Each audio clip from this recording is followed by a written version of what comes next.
It's 4 o'clock on a Monday, and you know what that means, don't you? It's time for another exciting episode of Taxi TV Live! This week, starring our almost late, very special guest, Mr. Rob Chiarelli. Yeah, baby, here he comes now. Just walked in the door. Hey, Rob. Oh, look at that. Thank you. Whoops. Thanks, Rob. What's going on? How are you? Dropping stuff. Yeah, you are. Hello. Whoops. Don't hurt yourself. I'm trying not to. Okay. Hi, everybody. Hello. There's Rob. Hi, Rob. How are you, man? Good to see you. Right on schedule. Was I looking out the window like somebody waiting for their Coke dealer to show? Yep. I'm here. I'm here. Oh, man. There we are. Okay. Scoot up a little bit. Check this out. Oh, look at this. Yeah, I've got a microphone. Mic check 1 2. Mic checker 1 2. Yeah. Do you know your way around a microphone? No, you don't want me anywhere near a microphone, to be honest. There we go. Okay. You've heard me sing. That's true. Thank you for the coffee. All right. A little vanilla latte to start the evening. Thank you. I love these little things that come in Starbucks cups to plug the little hole. There's something that I once thought they were, but now I can't remember. It's like a ping pong, or no, like a tennis racket for really small people. What was the movie Zoolander? Oh, it could be a guitar, sort of. Yeah, there you go. That's right. That's a cello or a guitar for the people that go to the school in Zoolander for the, what was it called? The school for children who can't read or really something? I don't know. Anyway, hi, you guys.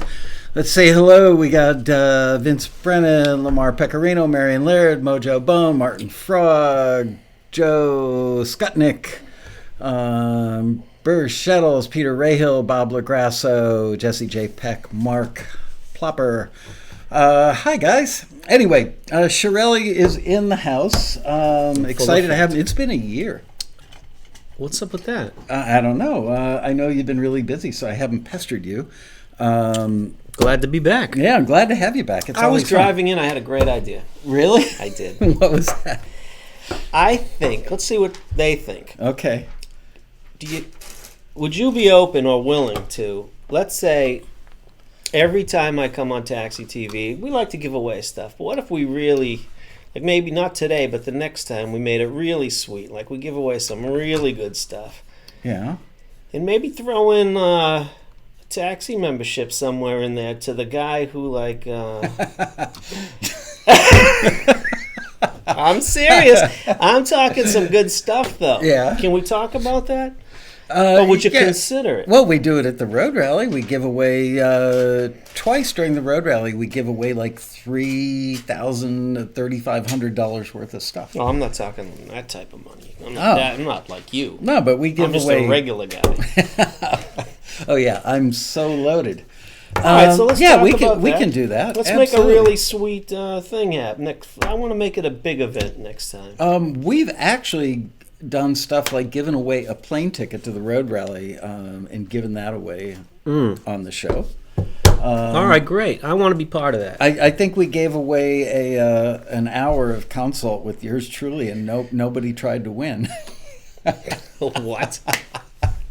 Oh, man. I see Michael Baldwin is in the house. He's the gentleman that sits next to me every year at the road rally in the front row, and he's kind of become my de facto helper as far as like taking notes on stuff. And when I lose it during the road rally, he's the guy that goes, there's your note right there. And what's he saying? Well, he won one of the door prizes for like $3,000, and I think an hour of consult with me was in there, and he's never taken me up on it. You won't be the first. Okay. Yes, Baldwin says, yes, unpaid assistant. That's true. How's the mic sound, everybody? Because that looks fancy. Yeah. Deborah's been cleaning house, and she was up in our loft, it's like an office area, and there's a shoebox, and I opened the shoebox up, and I found like half a dozen microphones. I found all those gauge microphones you're supposed to give away. No. You gave me one years ago that was like a 47, USB 47. Oh, yeah, that's a nice one. Yeah, and I plugged it in, but I couldn't get the light to come on, so I got to figure out. I think I had a bad cable, though, because I'm sure the microphone was excellent. But for those of you who are watching the show after the live show, and for those of you who don't know who Rob is, not only is he like a brother to me, our two families are really close. We live a few houses away from each other. Our wives are close. Our kids have known each other since birth. But he's also an American record producer, mix engineer, musician, published author, multiple American, it says that right here, multiple Grammy Award winner, widely recognized as a music producer for Will Smith and Men in Black 2. Rob's work appears on numerous gold and platinum albums.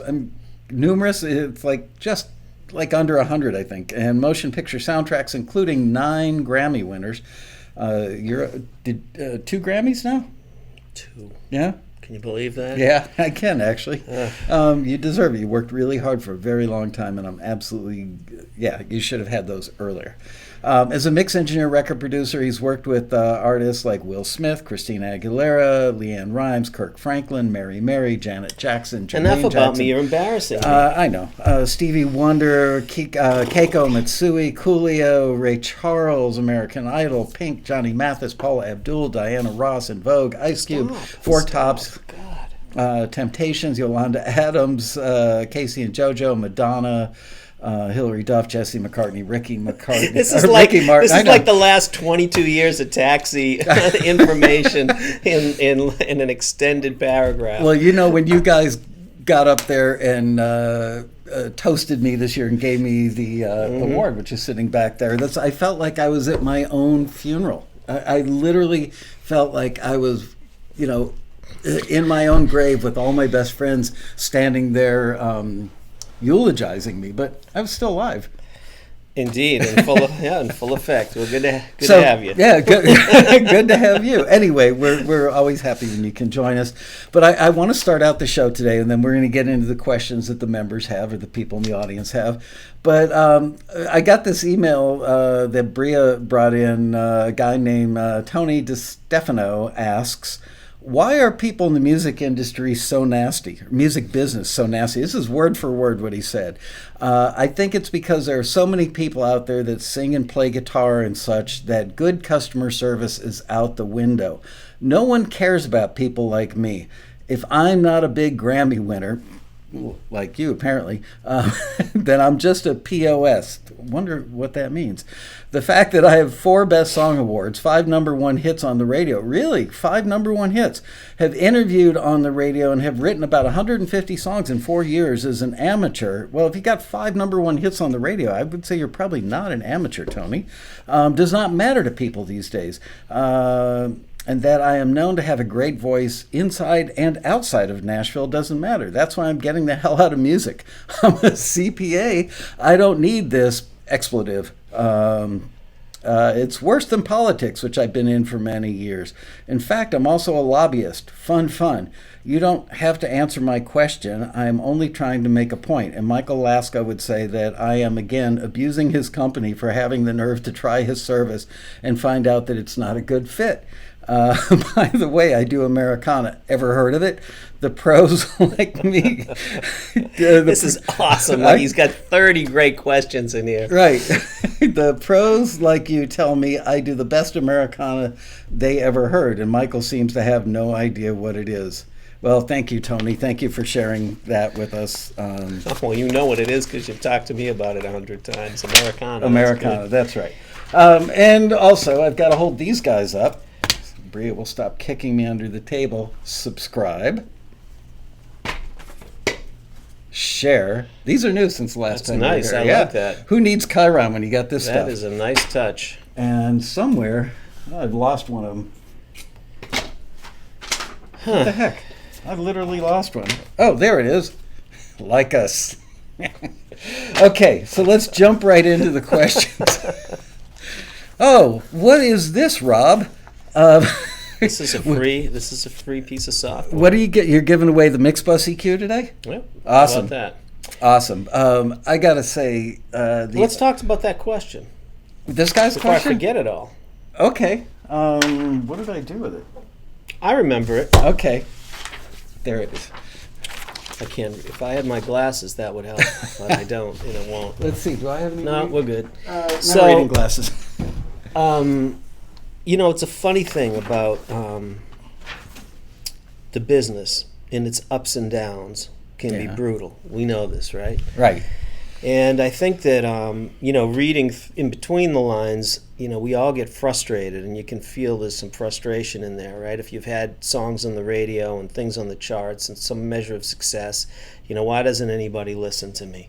Mm-hmm. We all have the same problem. It does not really matter unless you're the guy that has that top 10 record today. Right. It's not, it sounds cold. It sounds cold, and it really is.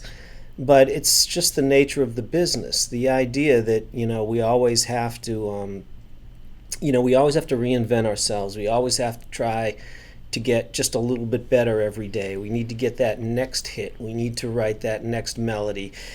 A song is never finished. We're constantly at work in this business, 24/7. Absolutely. And that can be a grind. It can really be a grind, and it can take its toll on creative people, especially when you come in and you've worked hard on something and you bring it to someone and they're not maybe as receptive as you want them to be. That can really be that's tough. a soul sucker.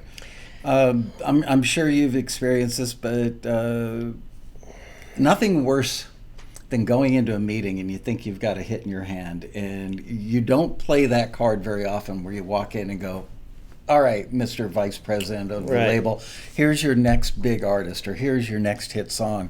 And they put it on. Have you ever noticed how it always sounds slower and it always sounds pitchy? And all of a sudden you're going, I hope my deodorant's working. Right, and you come up to that point where you're not quite sure if it's the perfect lyric, so you talk over it. And every edit you hear, and every noise and every crackle, and is it loud enough? Is there enough bass? All this insecurity, creeps in. And it's not me and it's not you, it's everybody. It's like that. Everybody.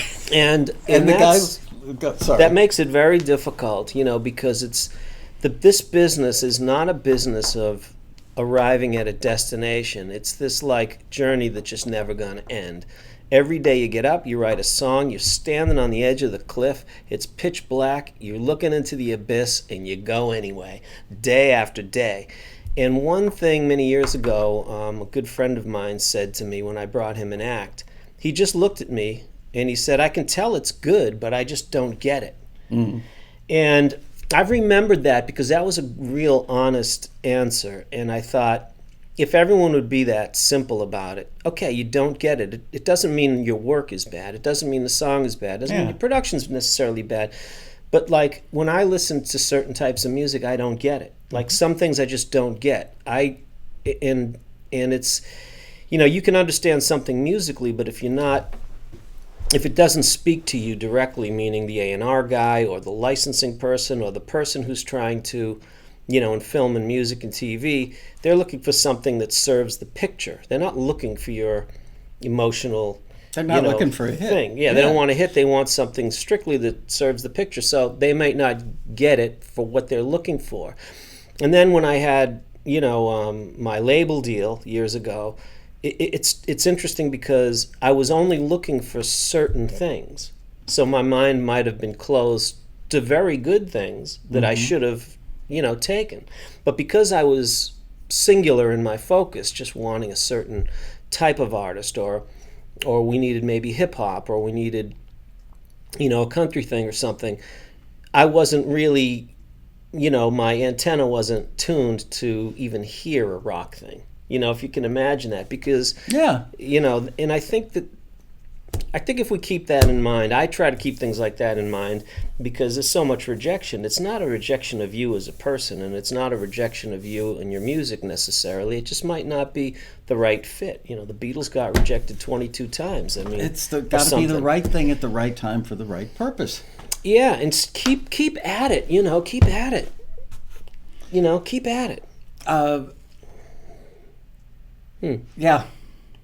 Yeah, there's no better advice than keep at it. People want to get instant gratification because we live in an instant gratification world. I was just playing with my phone a second ago because nothing beats being in a meeting when the person you're playing a piece of music for is texting. Yes, honey, I'll pick up milk on my way home. That's always frustrating. But, you post it on Facebook or InstaFace, as Bill Belichick would say, and then all your friends say they like it. Well, why doesn't the executive at the record company like it? Well, he's not your friend. Yeah. He's looking at it strictly in terms of business, in some degree of art and things. But, it's tough to bring a song somewhere and expect a record company to invest their money in it.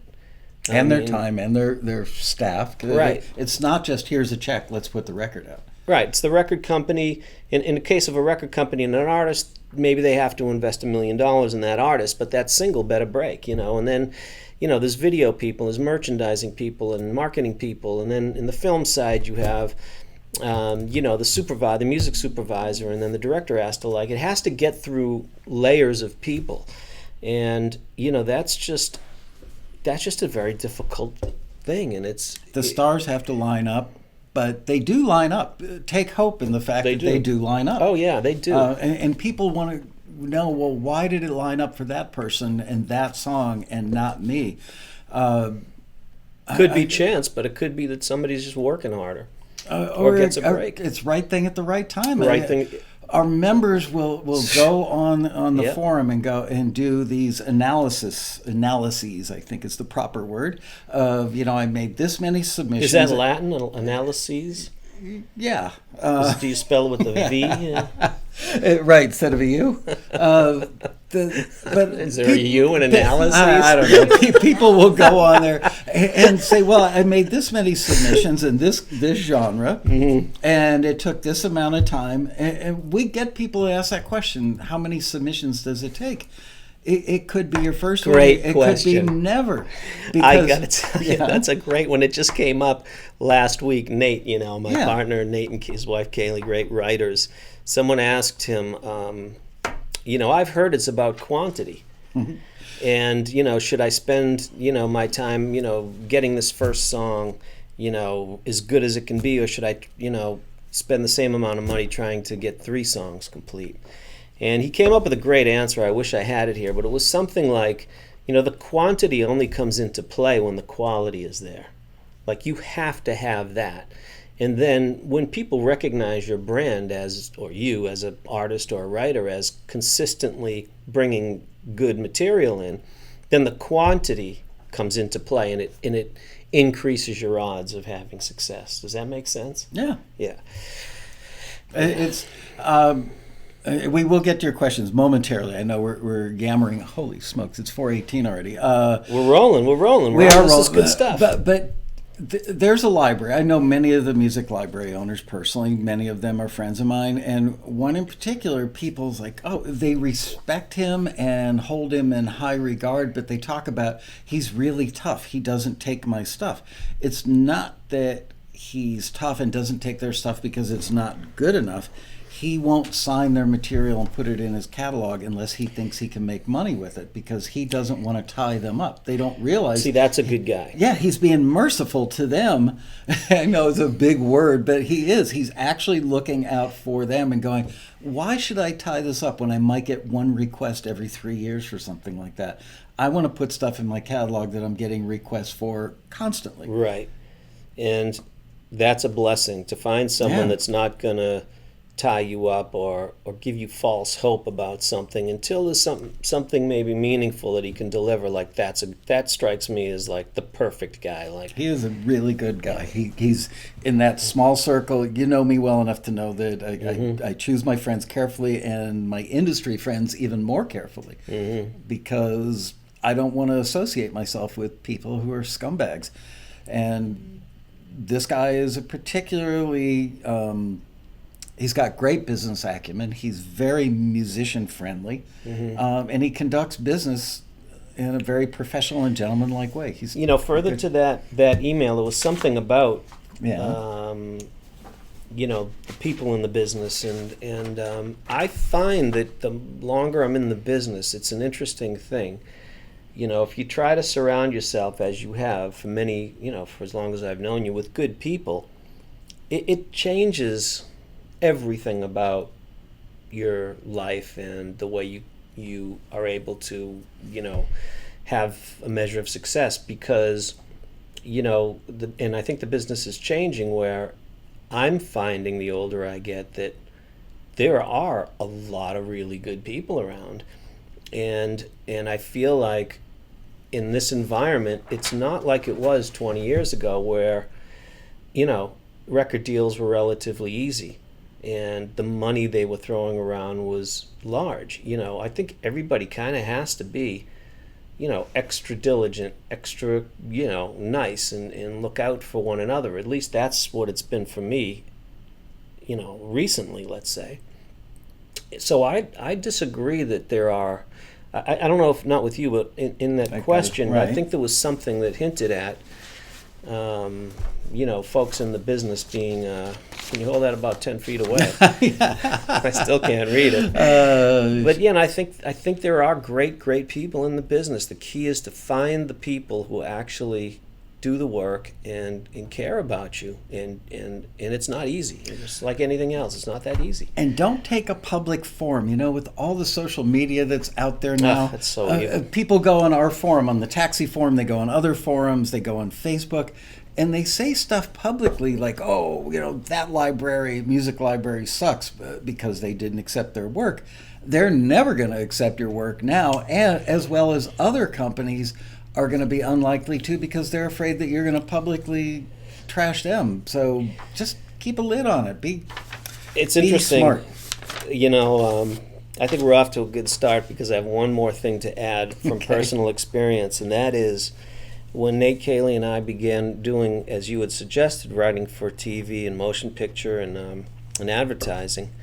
You told me probably in 2003 to start doing it. Well, it only took me about 10 years to get around to doing it. So when we started, we were frustrated. We weren't getting the success that we felt so strongly about the material. Mm-hmm. And we felt like, almost like we're I think it's Sisyphus pushing that ball up the side of the hill, and it just gets heavier.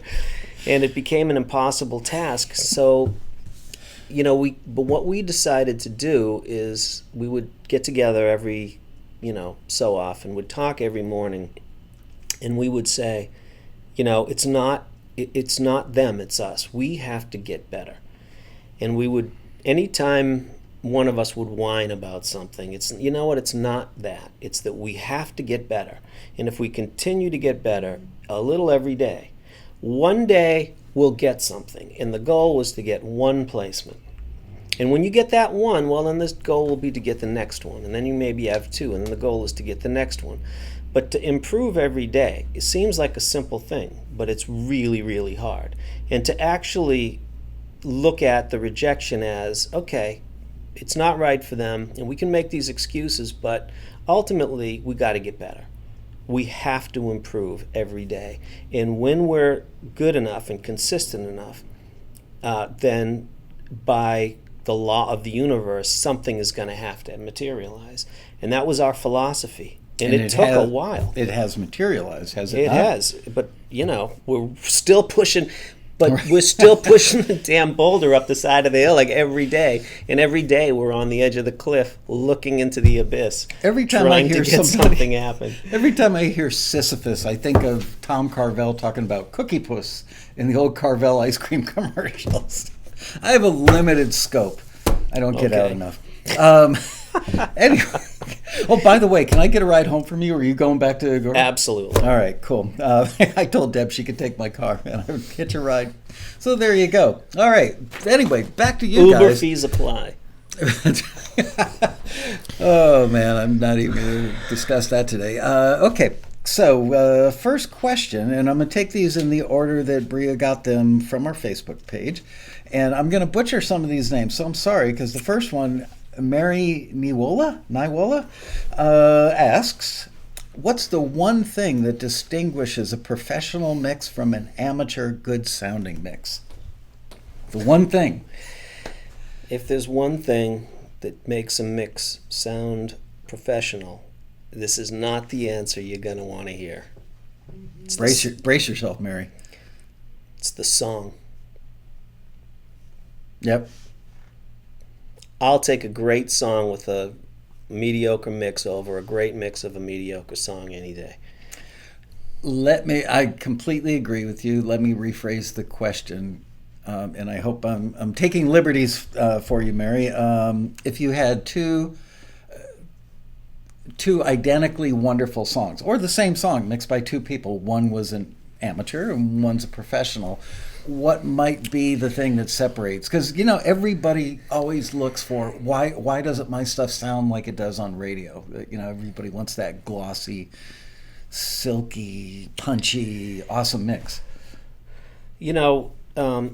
As a mixer, I mix probably 12 hours a day, right? Every day in my life, and I've done that for 29 years. So along that journey, I've learned bits and pieces, right? And a songwriter who's spent 29 years writing songs has learned, things on that journey. And a guy who lays brick has found all the tricks there.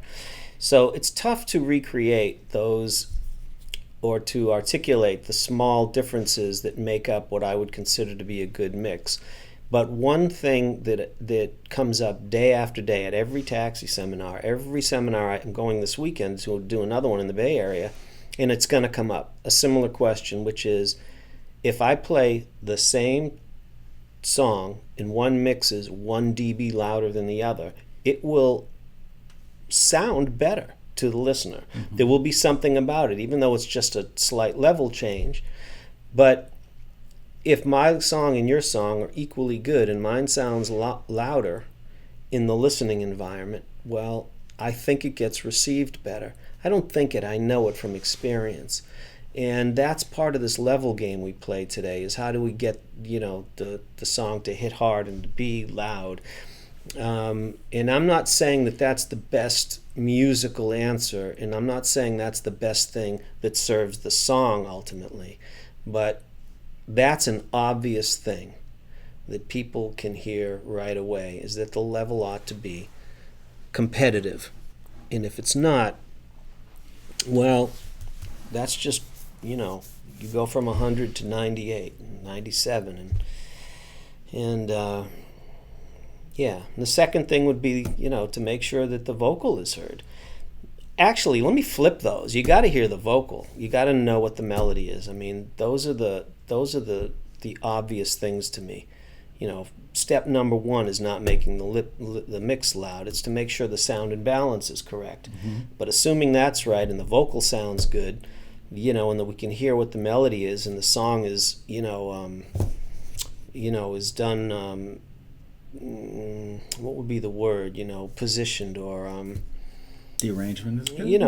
Just to make sure that the elements of the song are there and the feel of the song is there. That's the main thing. You have to serve the song first. But assuming you've done that, then, we look at the levels and stuff like that, the overall level and things, that can give it a slight edge, because it's a game of inches, to me. And in my world, it's a game of micro inches. Yeah, it's millimeters. Yeah, it's 0.1 dB. Yeah. 0.01 at times. So, which is technically imperceptible. Well, technically can't be measured by the human ear, but it's not imperceptible.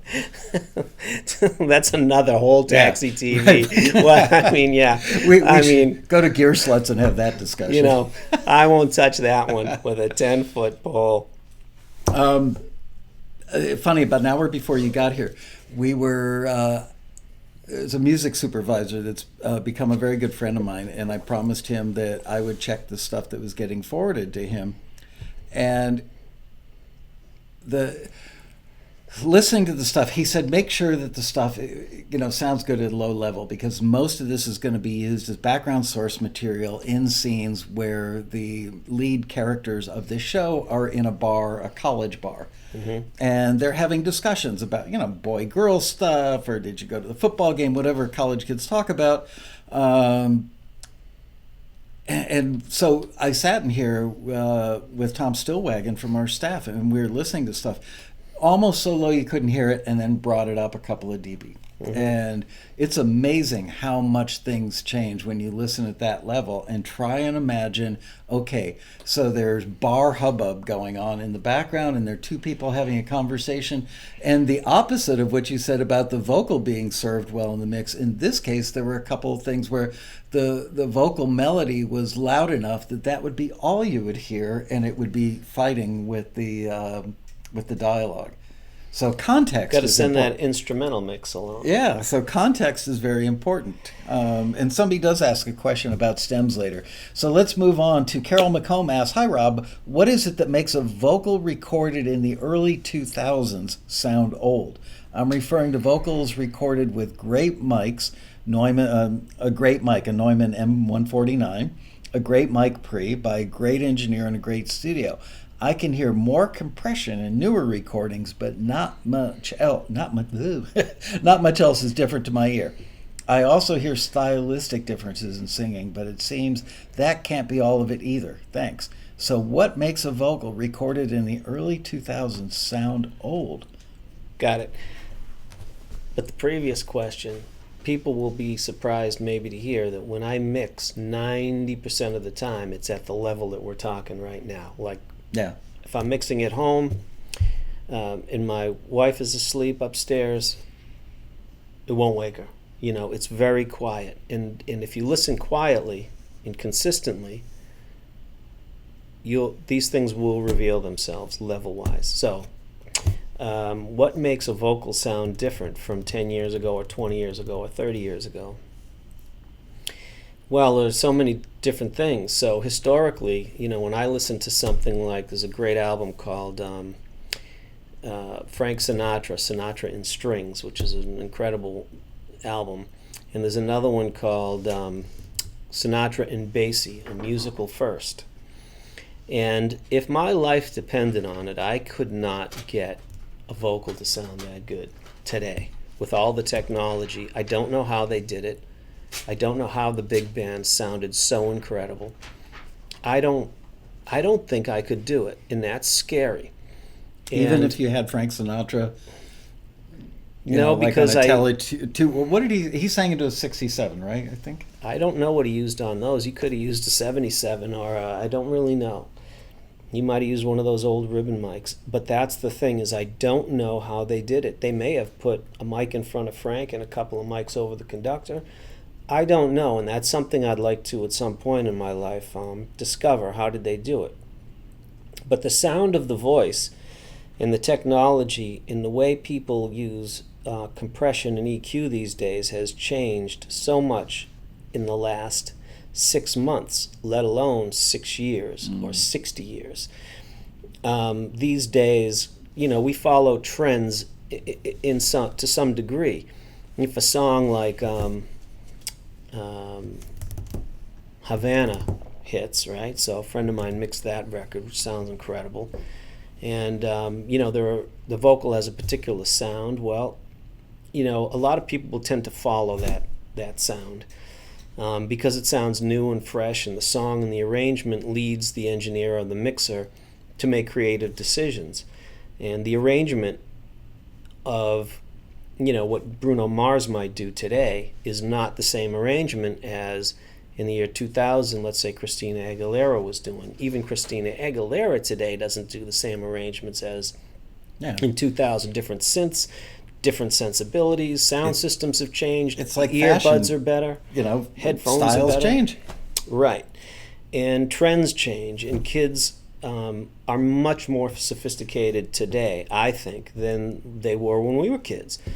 I was happy with a cassette melting on my mother's dashboard, you know, sticking it in my Radio Shack cassette player and hearing the warble, and just, you know, I enjoyed the song. And I say this all the time, and, but these days things have gotten much more sophisticated. So it's not a simple answer to say there's more EQ or less, or it's brighter, or we put a harmonizer on it, or there's an EQ running into a reverb with a short tail, you know, running into a reverb with a long tail. I can tell you the tricks and the things that are in the music today that maybe are different than what was happening in 1995 or something. But I think that if you listen to music as much as we do, right? So, which is every day, then you're staying fresh and you're getting, influenced by what the kids and other people are listening to. And I think that will naturally influence your sensibilities. I'm not saying to copy what's happening, but, I was rooted in 60s rock and jazz, but I've, had a lot of records that I've had with gospel and R&B and some rock and a couple of country records. And, so those sensibilities drive the decisions that I make.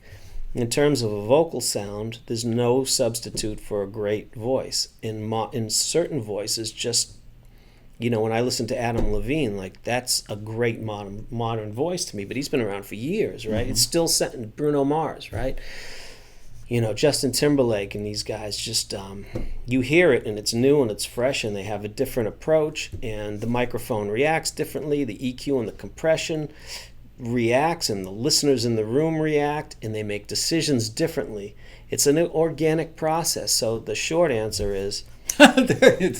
we left short 10 minutes ago, Rob. So... the short answer is that one thing feeds into the next, and it influences everything else in the project. I'm really sorry I went off on that into Neverland. Well, but it's not a recipe like baking cookies where, it's increase the sugar by a half a teaspoon and it will taste sweeter. You're right. It's a constantly moving target, and you can only match what's happening out there in the marketplace if you're completely and utterly immersed in the market, so you can follow those trends. I found when I started out as an engineer that I went through some very distinct phases which will relate well to this. The first phase is, can I plug a microphone into that hole in the wall out in the studio and see a meter move on the console and a meter move on the tape machine? Success. Right, exactly. Signal path, yay. Then you go, oh, I can plug in a compressor and make the bass sound a little fatter. And then you go through an imitative stage where you master enough stuff that you imitate the people you love and you listen to the records over and over. And that's a big accomplishment when you have enough control over the gear in the room that you can, first of all, hear and discern what they've done, and then you match it with equipment and you go, that's the Stevie Wonder bass sound. That's pretty darn satisfying, and that's a huge accomplishment. But then the next level is taking those skills, and creating your own sound. Exactly. And it's the same with singers and bass players and musicians. If you listen to Bruno Mars, well, he's influenced probably by Michael Jackson and Prince and Stevie Wonder and Marvin Gaye and Jackie Wilson and Ray Charles, et cetera, and you grow from the history that came before you, and you try to take it somewhere new, and that's the goal, right? That's what we're trying to do, I think, as creative people. So I don't think there's a simple answer. There isn't. Everybody wants the simple answer, but unfortunately there isn't. Yeah. Greg Vaughn asks, I've always struggled to get my lead and background vocals to sit well in a mix. They sound dull and not right for the mix, particularly the lead vocal to sound warm and full, but to have the pop to stand out. Oh, he wants not pop as in the genre, but to have the pop to stand out is the most important thing. I have a United Audio Apollo, UAD Apollo, a couple of very nice mics. I often try out different mics on different voices, but I'm always shooting in the dark. I do soft pop EQ, or soft pop, for example, Elton John, Amy Sky. Can you help? Thank you so much. Yeah, maybe I can. So I've found... there's a couple of things that I've found that may help. So when recording vocals, I think it's a lot easier than people make it out to be. I think you have to put the microphone in its proper position. Now, I've heard all kinds of stuff about where do you put the vocal mic. And I will tell you that personally, 90% of the time, I tell the artist, I want your lips on the microphone. If your lips are not on the microphone, you're doing something wrong. Now, this is exactly the opposite of what they might teach you at school or what many engineers might think. So my philosophy is slightly different because I love the intimacy of the sound of the vocal being very close. There might be a small windscreen or something in between, but I don't generally like a voice to be a foot off of the microphone.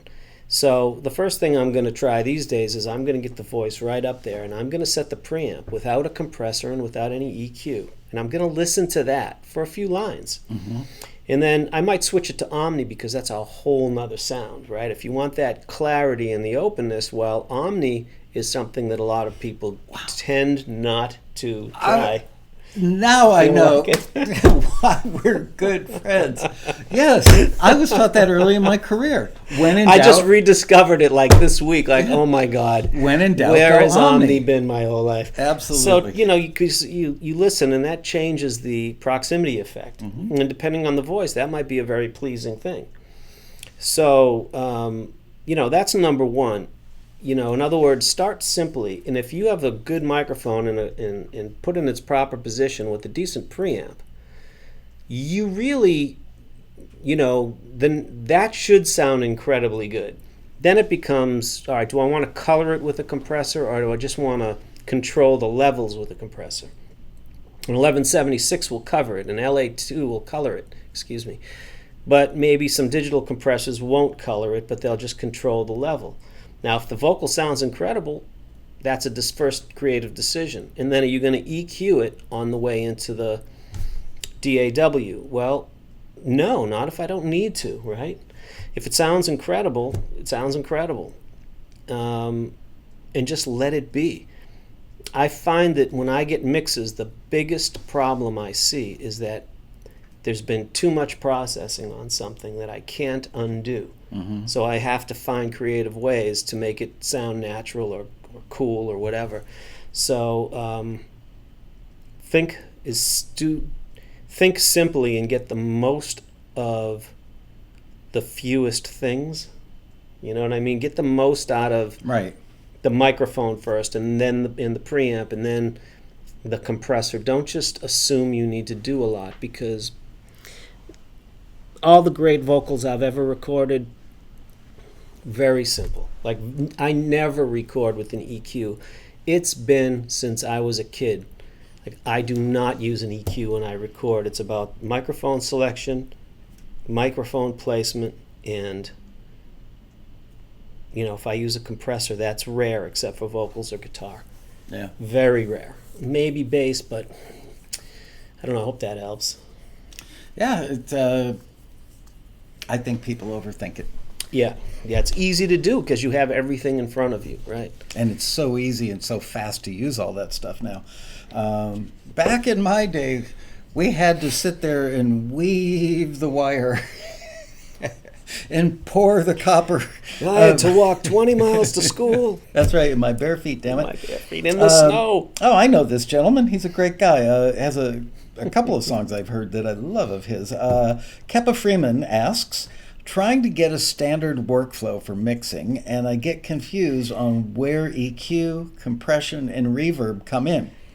Great question. Which do I apply first on any given track? What's the order? Compression, EQ, reverb, more compression in relation to... sounds like it might be a second question, so I'll leave it at that for now. Okay, so that's a great question, and every plug-in or piece of outboard gear that I use, that choice comes to me. It's a choice in the moment all the time. But here's a really good way of approaching it, okay? So which comes first, the chicken or the egg? That's the question. Well, it's a really easy answer. When you're starting out, the first thing you want to do is you want to do nothing. You want to do levels. Mm-hmm. You want to move levels before you put compression and EQ and reverb on stuff. It's sound and balance first. And as you go through the process of just balancing the elements in the mix, that should get you pretty close. So as sort of a tutorial, I would say, start the mix with all the levels at 0. and take 3 minutes. Let's say it's a 4-minute song. 4 minutes. You get 4 minutes, and you can move the fader plus or minus 5 dB. You can't do 4, you can't do 2, you can't do 1, and you can't do 0.5, and you certainly can't do 0.1.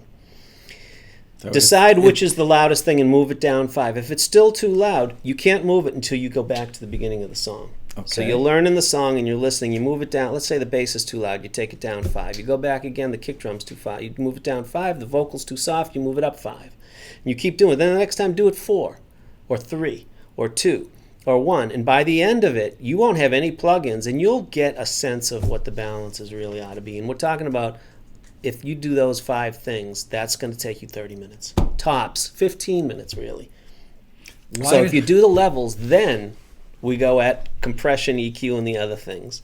It's different now for me, but that's a really good way of disciplining yourself not to do stuff that you don't need to do, which will end you down the sorry highway, right? Good album name. The Sorry Highway. Thank I love it. Thank you. That's why you just came up with that. The Sorry Highway, because you're sorry you did something and you don't realize that you just compressed the bass, which means that's in a limited range. So now you have to do that to something else, and then it becomes cumulative.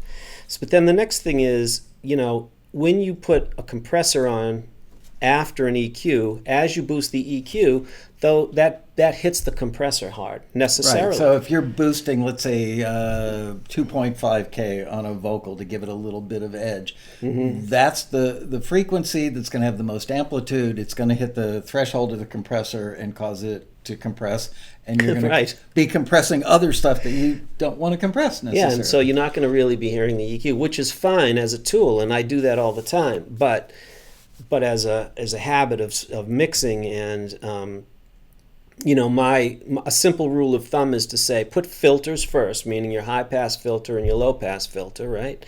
And then compressors, and then EQ.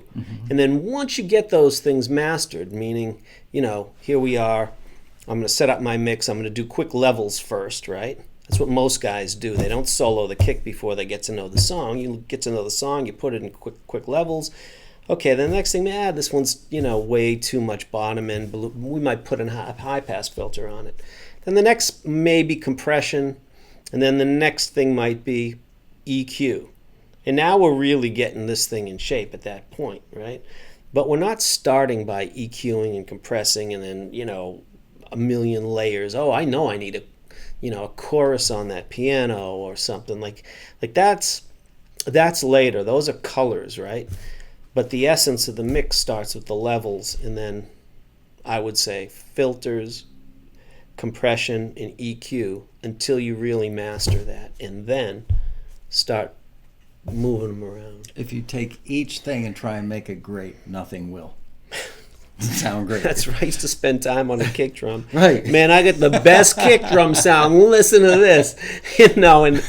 And I have never, ever had an artist tell me they didn't like the kick drum sound, ever.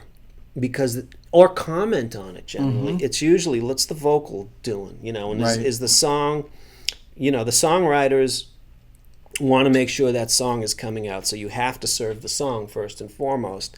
And the artist is the one on the cover of the record, so that's an important component. Not me, my face isn't on the cover, and you're not on the cover. So, hey, that's an important part. Now, the drummer's generally not on if it's in a band, it's different, but, now you have to, put things in a certain priority and understand their importance. About a year ago, I was with Larry Dunn, who's the writer, one of the main writers for Earth, Wind, and Fire, and he told me that they were in the studio. I hope he doesn't mind me repeating this. He said they were in the studio, and the way they would get people to appreciate the engineer is the bass player would hold the faders to the vocalist, and the vocalist could hold the faders to the guitar player, and the guitar player would hold the faders to the horn players, right? So they'd all hold the faders to someone else's instrument. And by the end of 15 minutes, the faders would all be down, And then they realized, what? Maybe we ought to just let someone objective come in and put their to put their ears on it, which I thought was absolutely brilliant. So when I mix, I think, okay, if I'm the bass player, what's important to me and what's maybe not. And if I'm the guitar player, what are the important parts? And if I'm the singer, what is the really important thing to me? And that's really a simple idea, but it goes a long way. Could you imagine being Phil Collins' engineer? Because you got a drummer, a songwriter, and a vocalist, and probably keyboard player all rolled in. That's why it's all drums and vocal. Yeah. But it sounds wicked. That sounds wicked. We all know that. Okay. Let's see. Christopher Hicks asks, "Hello, Rob. I have a question about mixed buses and bouncing stems. On my drum bus in particular, I have all my percussive elements routing through a separate audio track for my drum bus. However, when I am asked to bounce stems for a client, meaning like a production music library, I'm required to bounce all the stems separately, but still want to get them the mix bus sound I had. Oh, I see what he's saying. The mix bus sound I had created originally.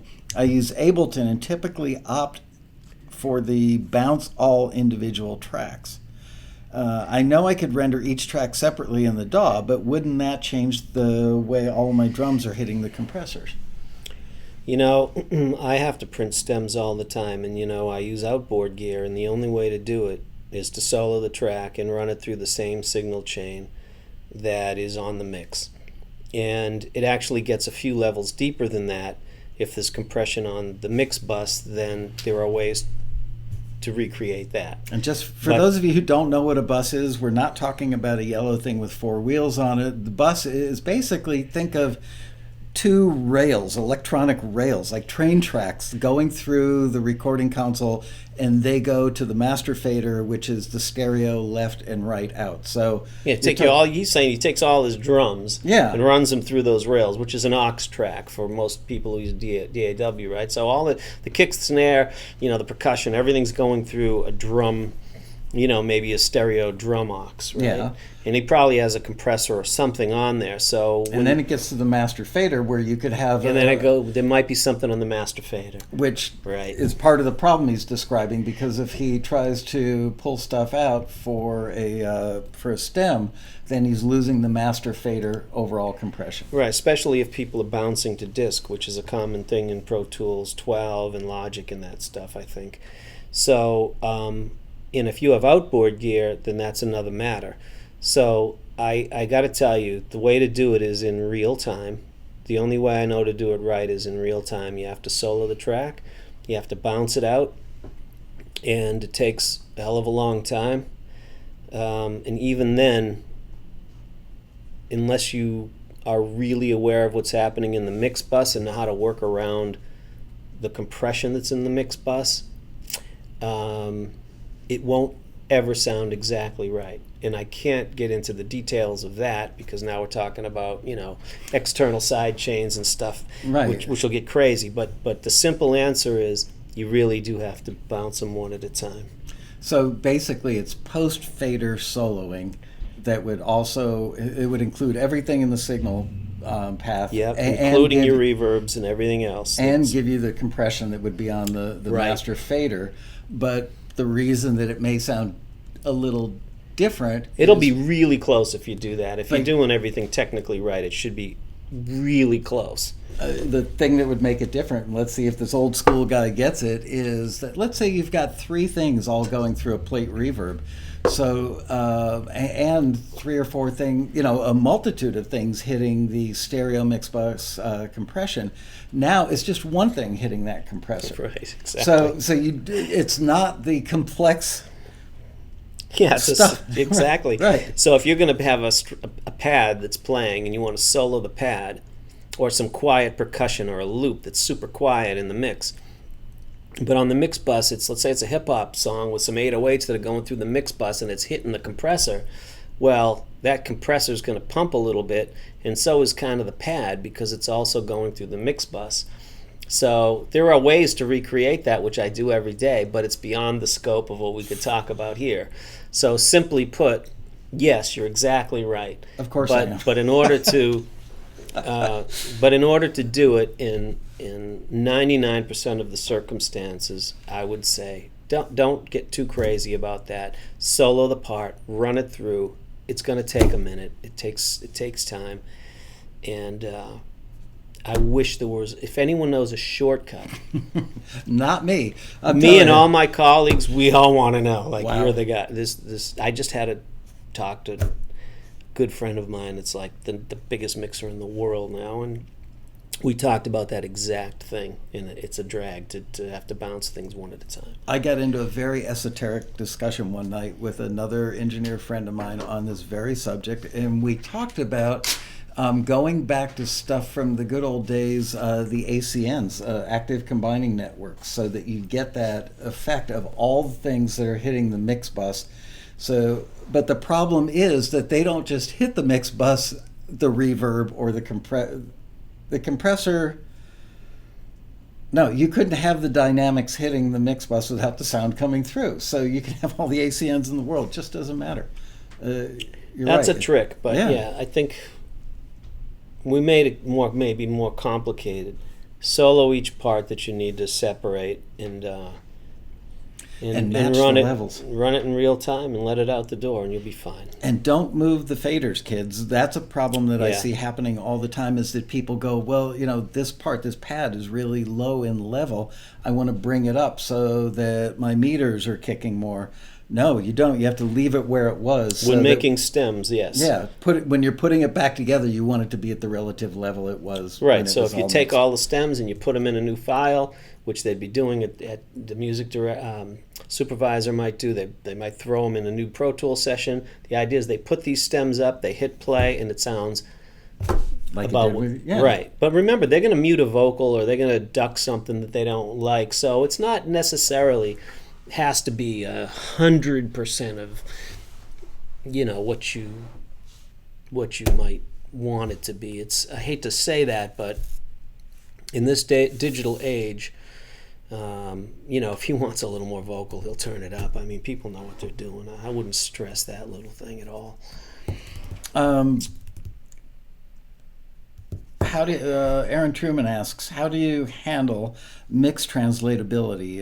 In other words, a mix that sounds great on many kinds of systems. That's a good question.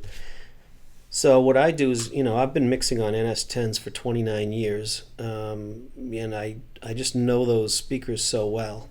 And so knowing what the speakers are telling you is really the first thing, job number one. And once you know what the speakers are doing, and I think you have a pair behind you, which I might snap up if you're not. Vintage. I like those. So, knowing the speakers, you hear the song on the radio, you hear it in your car, or you hear it in your earbuds or your Bluetooth or whatever, you'll notice differences. And if you really, years ago I'd go to the car and I'd listen, and I'd go on a drive, because with the windows up, with the windows down, I'd listen in my studio apartment, I'd listen in the control room, I'd take it to other rooms, I'd do everything I could to listen to other speakers outside of when I was mixing on my NS10s. And I'd take notes. Well, I tended to do this, I tended to do that. So I'm learning what my tendencies are. Mm-hmm. And once I started to learn, I realized, wow, my mixes, they tended to be, let's say, a little bit bright or something. So then I had to think about, what am I doing that's creating this consistency that I'm not happy with? And through time, what I've discovered is I needed to start doing less. It's the same thing we just talked about. But anyway, as you become more familiar with your listening environment, these things will end up taking care of themselves. It's a matter of being consistent, repeating it. It's not a matter of finding some, multi-band compressor that you can throw on and solve all the problems. It doesn't really work that way. And that's, to a large extent, that's why we have mastering engineers. They might hear my mix and your mix, and when they hear the difference maybe between the two, they'd probably say, well, Chiarelli's mix, that's really bad. So we have to fix that. In fact, many years ago, I went to Capitol, and I thought I had these great mixes, and some other guy who wasn't even an engineer had his mixes, and he took the mixes into Capitol. And we were mastering the album, and my mixes were there, and put up my mixes. They sounded, I thought, pretty good. And originally I heard his mixes, and I thought, they don't really sound that good. So I was very pleased with myself, you know.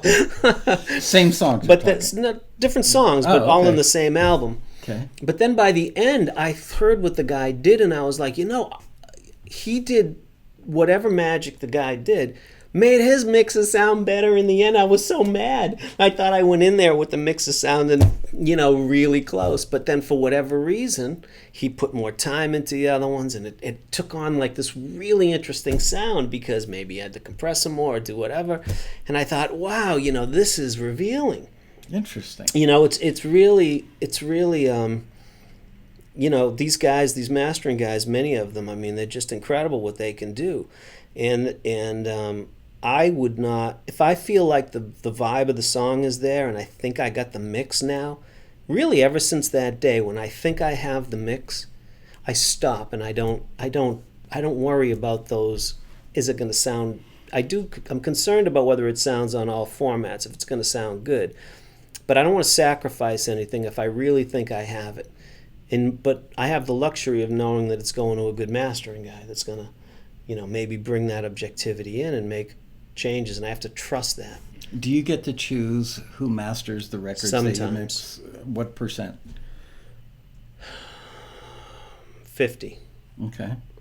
So people have entrusted you with their mix, then 50% of the time they go, okay, you pick the mastering engineer because you know who. They usually say, who do you think would be good for this? And I'll make a recommendation, and oftentimes they'll be able, you know, they'll do it.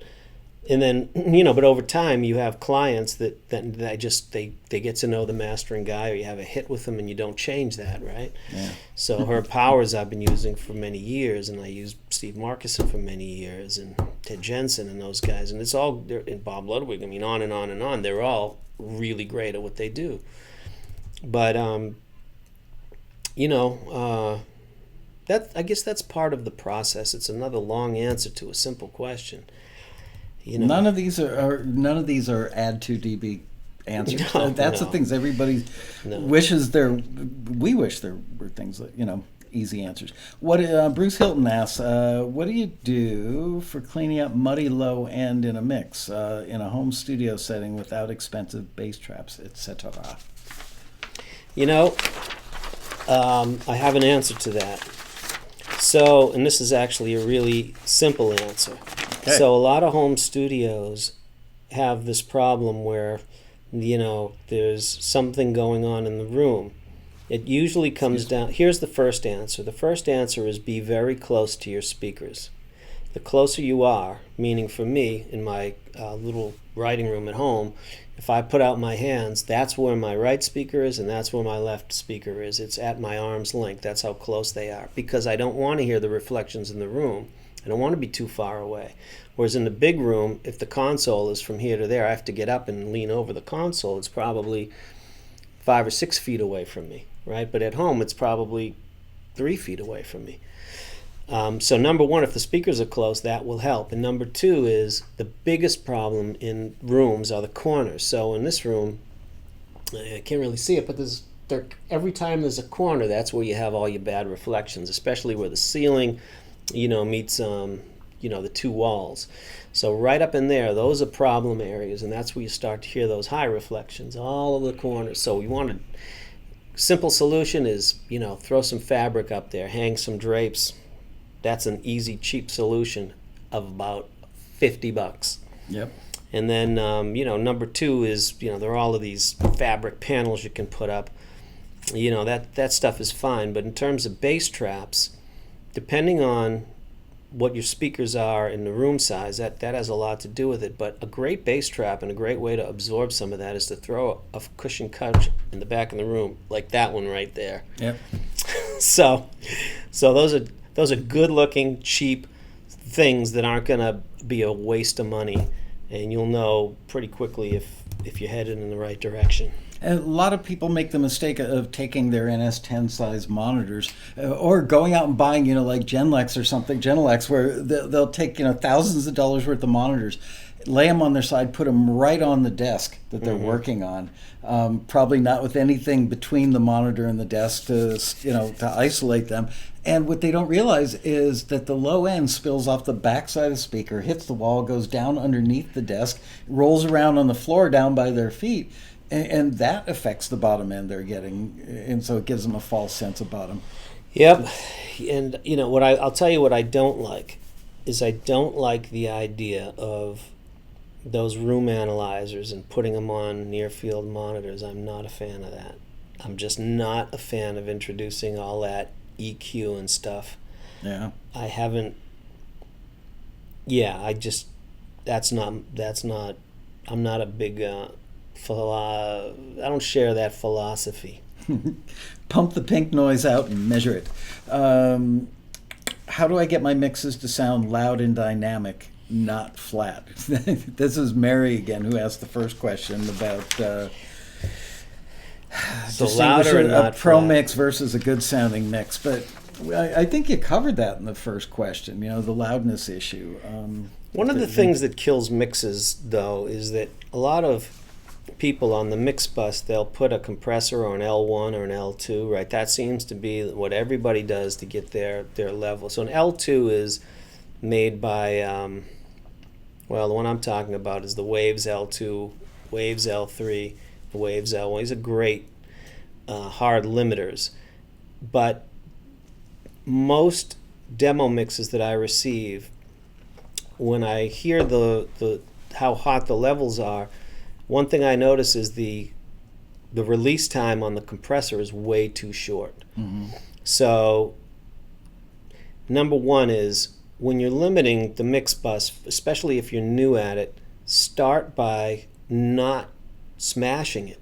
Like a dB is a lot to me. It's a lot of limiting. And those fast limiters will take out the transients of a kick and a snare. Well, that's exactly why you get the level, is because it takes those transients out and it allows everything else to be elevated. And it's pleasing until you step away, and then, well, there's no more crack in the snare, there's no more attack on the kick drum, and everything sounds, as the person mentioned, flat. So a little limiting can go a long way, and be sure not to have a release time, let's say, below 100 milliseconds, until you understand what that release is actually doing, because that's a big deal. Is it because it's released so quickly that the other stuff that's causing it to limit hits it before it releases from the last thing, right? It is. It can open and close. 100 milliseconds is a tenth of a second, which is 10 hertz. Well, we can't hear 10. That's why I picked that frequency. Okay. But if the release time is 50 milliseconds, well, that's 50 divided by 100 milliseconds, and a second is 20 hertz. Well, now at a 50 millisecond release time and below, now you can start hearing the release. It starts oscillating, and you can hear it. You won't hear it unless you know what to hear for, and you won't hear it unless you're really paying attention or you know what's going on. But trust me, once you get below 50 milliseconds of a release time on, basses and stuff, that becomes that's the best thing of the day right there. So it's funny because people, how do I make a pro-sounding mix? And they're thinking it's some magical piece of software. Right. It's you're saying it basically could just be a release time that's just too short. Or too long, but in this case, yes. What I try to do is give these sort of, idiot proof, for lack of a better word, right? Mm-hmm. Ideas that if you take them and you give them a try and you start from the standpoint of, I want a louder mix, I'm going to use, I have this thing called the limiter light or something, which, has all of these things built into it. And the reason it's built into this little software is because, for people who want to get the loudness, they don't have to think about it, right? But in a particular case of the mix bus or a bass sound, for example, it's those low frequencies that can really be, really be difficult, especially if you have a fast release time. And in backgrounds, someone mentioned backgrounds. Another thing that you'll notice. Background vocals? Yeah, background vocals. So if you have a lead vocal and the release time is super fast, you can get away with it, right? That's fine. And chances are your ear won't pick up on that as being distortion or anything. You can usually get through that, and it won't be immediately obvious as a negative. But once you put 10 backgrounds where the same fast release time is all on each of those 10, again, you will hear the layering of it, and it will start to sound fake. And when you hear it in the mix, you'll hear like this very unpleasing sound.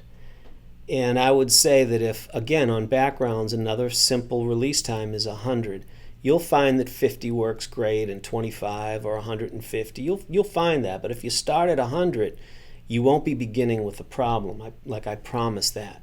So that's the idea. If it's 100, let's just say you're not going to have any big problems. It won't be the perfect thing necessarily, but if you start there, then you can listen and learn and develop, whatever, move towards the sound that you have in your mind, as opposed to, using preset number one that's got, compressor X or whatever you're using might have, the preset might be 5 milliseconds as an attack time and 25 milliseconds as a release time. Well, that's fine if you're only doing a tiny bit of compression, but if this is something where you really want to mash a vocal, you're going to start hearing those releases.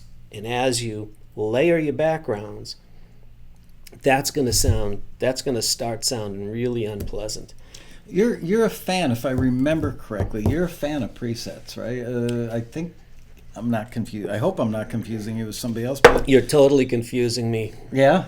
Okay. Well, no, you're right, because we talked about reverbs. Right.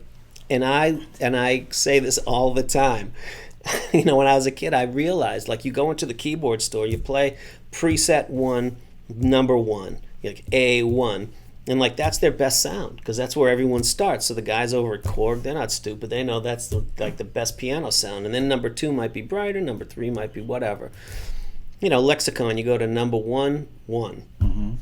It's like the best one. It's funny. It sounds really, really good. And then the others are variations and there's different styles. So I tend to, just in a practical way, when you think about the simplicity of that idea, start with number 1 and really give it a chance. And if it doesn't sound good, then, you make some adjustments. But I think all too often, young people who are first getting into it tend to turn the knobs, right? A little bit too much, because that was me. Maybe that's why I think that, because that was me. Turning too many knobs too quickly instead of just... We've all made those records that we're embarrassed about when we go back and look at them, but you have to go through that process of turning the knobs because that's how I have stuff on the radio I can't even listen to. Right. I still, to this day, when I go to the Ralph's on Canaan, every now and then I hear something that I worked on in the 70s. And I just sit there and go, oh my God. And why didn't I do this? Yeah. It's coming out of a ceiling speaker, but yeah. Okay, Howard Rubin asks, I was checking out your plugins and the mix bus sounds amazing. Thank you. How do you sell them so cheap? You know what? All of my plugins, and by the way, we haven't even talked about this, so should we put this up? Well, you can put it up whenever you want. That's we'll put it up at the end of the show because I want people to stick around. Okay, so the plugins, a lot of people know I had Gauge microphones, so when Chandler and I owned it, I don't own it anymore. But we started it because my kid needed drum mics, and I couldn't find anything decent. And that led, from one thing led to another, and we discovered some good microphones, we made some changes. And with the plugins, I started by wanting the thing. I found that I tended to do certain things and they just worked, with some variation, nothing works on everything, but so I developed them initially for myself, and then I thought, give them to a couple of friends, and the next thing you know, there's plugins, right? So how do I do it so cheap? I just I keep saying this. I'm the same guy. Like, I still remember, like, scraping for a hamburger. People don't know that the first taxi meeting was at McDonald's. Although I did talk about it. You know, right? We remember, and it's still, you know, it's still etched in my brain. It's hard to buy a set of guitar strings when, you know, there's, you know, you need, you know, baby food or whatever it may be. I mean, things, I just remember that. I didn't really do it as a profitable thing originally, and I kind of liked the idea because some of these plug-in companies, they frankly just, it's too damn much, man. Mm-hmm. It's just too much, and I don't know. I think if I can offer something good and folks, you know, get some use out of it and make good music, then that's fine, you know. That's fine. Bridget Demeter says, I've got a 6-foot Rittmuller. I've never heard of that brand. Rittmuller grand piano, wide tail, and would like your opinion on mics and technique / placement to get great home recordings, please. Okay, put a stereo pair of mics over the hammers. That's one tried and true method, right? So right over the strings. Oops. Oh, everything's backwards. Oh, there you go. Oh, it's weird. I get confused on a weekly basis, Rob. So, yeah. So that's one, over the hammers. Another is open the side and do an XY close to the piano, a few feet away. It'll sound great. A couple of good microphones and a good piano, it will sound great. You do not need a spot of compression or a drop of EQ. Do you know, I saw this question before we did the show, and if you don't mind, I'd like to jump in because I was, back in my day, pretty good, and I don't think techniques have changed much on recording a piano, but so much of it depends on the context. If you're recording Elton John doing, you know, something from the Honky Chateau record, and he's just beating the crap out of the keys, that's one way to mic it, you know, because it's very strident, very bright. Some of that I think might even be upright, right? I don't even know, but it's, you know, if you're just nailing the keys, the strings are going to sound differently than somebody who's doing something very legato and classical. So you have to also look at the octave that it's in. I've seen people that routinely take a pair of stereo mics and put them, you know, 3 feet. They open the lid, which is smart, and they take a pair of stereo mics and they do a stereo spread of the entire of all octaves of the piano. And one day somebody said to me, why are you miking parts of the piano that I'm not playing? And I went, duh, because I'm stupid. So from that point forward, I started only, I noticed, you know, most people play within a couple of octaves. So I would make my stereo spread be within those 2 octaves. That way you get the low end on the left and the high end on the right, and you can actually hear some movement. You've got to be careful to respect the laws of physics and know that, you know, you've got to be closer to your sound source than you are farther away from the 2 microphones, all that kind of, you know, the ratios, so you don't get phase issues. But yeah, don't overthink it. The bottom line is, I think it's more about how it's being played and the sound you're going for. And also, I disagree with you about the EQ in one regard, and that is, somebody very wise told me, on the high end, roll off the bottom end, because there's no need to have bottom end. So I would just routinely just like take everything below 200 or 300 hertz and just roll it off as much as I could. And on the low end, sometimes I would roll off a little top end because you didn't want that stuff from the other side. But you're an experienced guy. Well, I only had a few microphones and a few tracks. I only had a few microphones, a few drinks. But you know, the best sound I ever got on a piano was using a lavalier microphone, a cheap $50 Radio Shack lavalier, because it probably sounded cool in the song or something. It sounded right? great. It had no bottom end on it, and so I used that on the top end and just dangled it by its wire about 6 inches over the strings, and then put an 87 on the bottom end. So with my luck, I'll be in with Elton John, and he'll see this lavalier microphone hanging over his piano, and he is gonna start throwing things at me. I think that you said some comment about you being stupid, right? What was that about? That I was miking strings okay, that weren't getting played. All Yeah. right. So, Duh.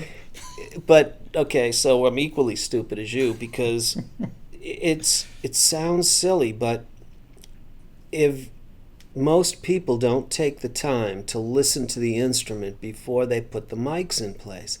And if it's acoustic guitar, each instrument is different, everyone's touch is different, instruments speak differently. Or a soprano sax, a tenor sax, whatever it may be. Right. What octave are you playing? Are they open chords? Are they bar chords? All that stuff. Could be any number of things. And, there are, how do you mic a guitar? Well, you can use one mic, you can use two, you can use three. There are so many different techniques, right? But I think that what I do now, and I've done for many years, is I actually ask the musician to play. Mm-hmm. And I'll move my head around and I'll find where it really sounds good. And it's unbelievable how simple that is. And it reveals itself to you. It does. If you're paying attention, you move a few inches here or there and oh my God, okay, so hold on.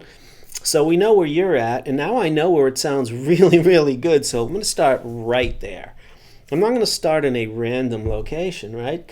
Right, on a certain fret, because everybody says that's how you do it. Yeah, take a minute and just listen, and I think it will reveal itself. And it might be 8 inches or 10 or 12 inches. Now, there are rules of thumb we can get into, but the best way to approach any type of recording is to first really listen. Unless you're working with a Marshall stack, don't put your ear 6 inches from the speaker. Okay, for those of you who don't know, back in the day, I learned a lot from a gentleman named Tom Dowd, who was a legendary engineer-producer, did Aretha, the Allman Brothers, just Layla, just amazing records that he worked on. And one day, I was probably 19, 20 years old, working as the assistant to the assistant engineer on a Clapton project. And everybody was going out to lunch, and Tommy said to me, do you want to learn how to get a great acoustic guitar sound? And I went, sure. All right, well, hang out. All right, now you got my attention. So everybody goes to lunch, and Tom Dowd walks me out into Studio B, which is the room that they did Layla in, and he says, get on your knees. And I looked at him with this horrified look on my face. And he goes, not that, you idiot. He said, get on your knees and listen to the frickin' instrument. Just exactly what you said. He said, move your ear around the guitar. And he just strummed an open E chord. And he said, just move your ear around. He said, where does it sound best? And I said, right there. He said, that's where you put the microphone. Common sense. No magic. Mm-hmm. What is your one go-to plugin? This is from Pat Wara. Hey, Pat, how are you? What's your one go-to plugin or tool that you simply could not do without?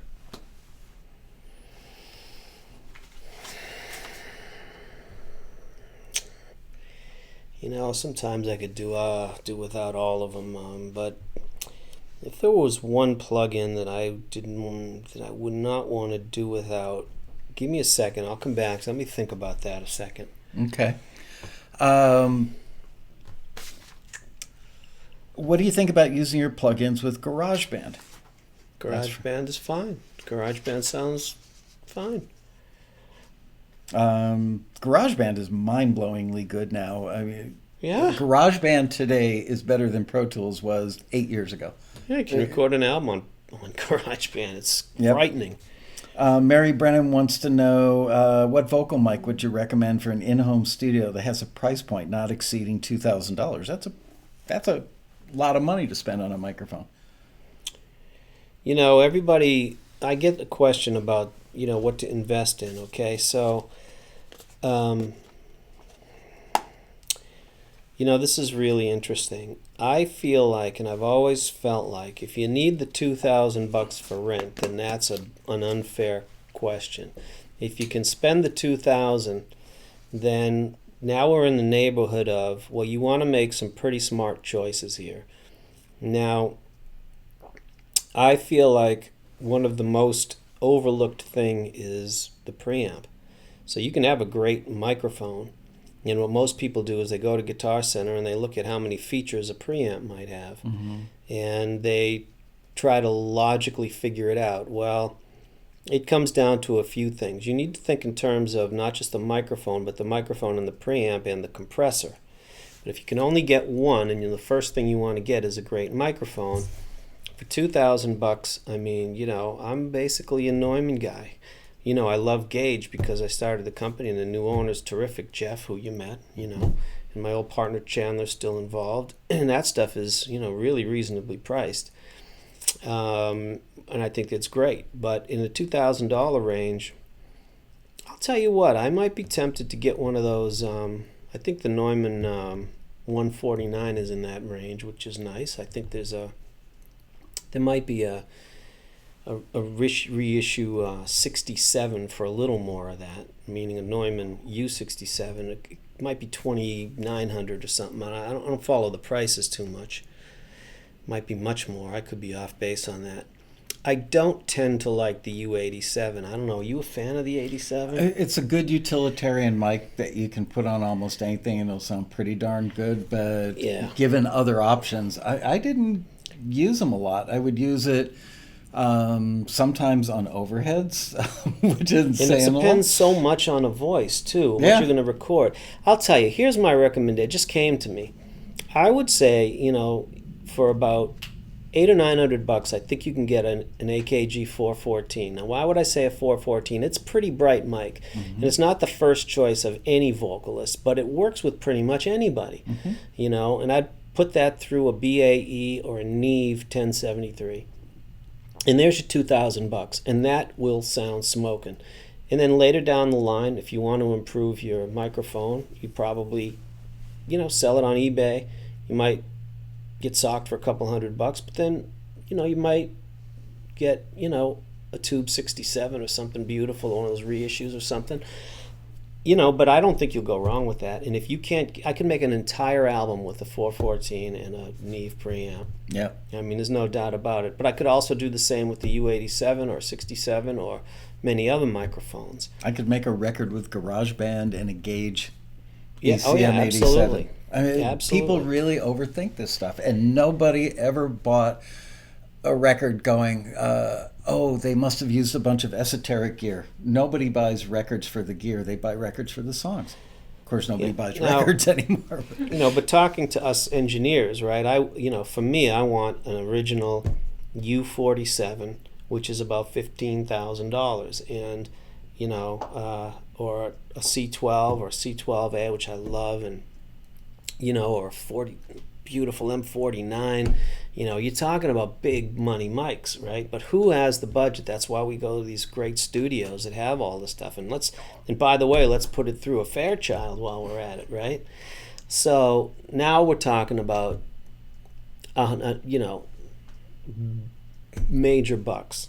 But I made so many great records, especially back in the day when we were just trying to figure out how to cut something, right? With a 414 and an Neve preamp. I mean, I can't even tell you how many records are done that way. So that's just one suggestion. Do you know Valgaray still has the 67 that Linda Ronstadt did all of her vocals on back when he did those records with her? That for my money, was maybe the best vocal sound ever recorded. 67, those classic mics, they're great for, everybody knows they're great for a reason. I mean, those are incredible. Let's do a lightning round with like one sentence or one word answers, because we got a bunch of questions and we're an hour and a half into the show. Okay, Michael Baldwin asks, what have been your most challenging hurdles while mixing specific instruments, musical styles, etc., and how did you handle them? One sentence answer to that. The hardest thing, if anything, is a deadline. And that's also the greatest benefit, because getting it in on time and doing the best you can and dealing with that stuff. Deadlines are motivating, and deadlines are also killers sometimes. Okay. El Negro Antonio asks, why has Jamaican influence music had so much success lately and pop music in general? Man, I have a long answer about that. And if you know the history of Western music, and its arrival in the States and all of that stuff. It is Caribbean music, especially Afro-Cuban music that came in the 80s, particularly, and prior to that in the 50s, has been so influential. Caribbean music, if you know, of course, Ricky Ricardo. No. I'm trying to think of the guy. I can't believe I can't think of him. Deo and all of that stuff. What's the guy's name? God. Calypso album in the 50s. Just incredible. I can't think of his name. I don't know why. Anyway. Mojo Bone will know. Let me think. But anyway, so that's been hugely influential. And music is cyclical. It comes through cycles. We have, the influence of, the Police that has come back, every Harry 20 Belafonte? years. Harry Belafonte. Oh my God, what a great record. Everybody has to have that in their collection, right? Yeah. So that's from 57, 55, something like that, right? And that it's always been a part of music, and if you saw the movie Bang, you will realize right? So those of you who listened to our advice and saw the movie Bang, you would know that Twist and Shout was originally influenced by the Cuban rhythms, because the writer had visited Cuba and come back with all of those beautiful sounds and rhythms. And if you listen to Benny King and all of that early rock and R&B stuff, it is highly influenced by that sound. Watched the movie. Rob turned me on to it. We had a private showing at the Road Rally last year. Bang, the Burt Burns story. You can get it on Apple Music. It's awesome. Saffron Foxglove asks, I wrote 800 plus songs in the last 2 years. That's a busy schedule. And I don't know how to get started in selling them. Get an agent, start a business. You know what? That's not really an engineering or production question. I can answer it, though. I'm going to tell you what. 800 songs in 2 years is more than 2 songs a day. That's 800 songs. What is that? 365 days a year. That's 2 years. That's a song a day. Yeah, a little bit more. So, I mean, Paul McCartney didn't write that much. I do not know how you could possibly write that many songs. And it doesn't matter the volume of songs. It matters first the quality of the song. So that needs to be said. And I'm not doubting your talents. I just find that to be, wow. Nate Cayley and I do 2 songs a week fully produced. So that's about 100 a year. That's on the high side, and that's like 3 people working on them. So that's 1.091 songs a day. That's a lot. If you do every I'd single say day. Write less. And GR Pick 210 asks, Rob, have you listened to the current top 10? What's your opinion on where things are heading? Yes, I listen to the top 10 all the time. The top 40. My assistant compiles a list of all of the top songs and sends them to me on every Friday. I listen to the songs. I understand what the music is. I love it. I am not one of those guys that thinks we need to go back to 1967 because music was cool then. It was cool. But I really like the artists. I like the sounds. I like the fresh ideas that are in music today. And I think music, frankly, is as good as it's ever been. Mojo Bone asks, are sessions getting smaller? No. Sessions are generally getting much bigger. Michael Baldwin asks, when is the mastering EQ being released? He means the FinalMix mastering EQ. It's coming out. I'll probably release it here on Taxi at some point. Okay. We may do that. I've just been so busy I haven't been able to give it its final listen. All right, so we're talking another month or 2 maybe? As soon as I get a break. Fen Tamalonis asks, what's the purpose of mastering a track? It seems that after I'm done mixing in FL Studios, it sounds good to me. I really have not mastered a track per se and have never been forwarded. Well, it's not because the screener is sitting there going, that guy clearly didn't master his stuff.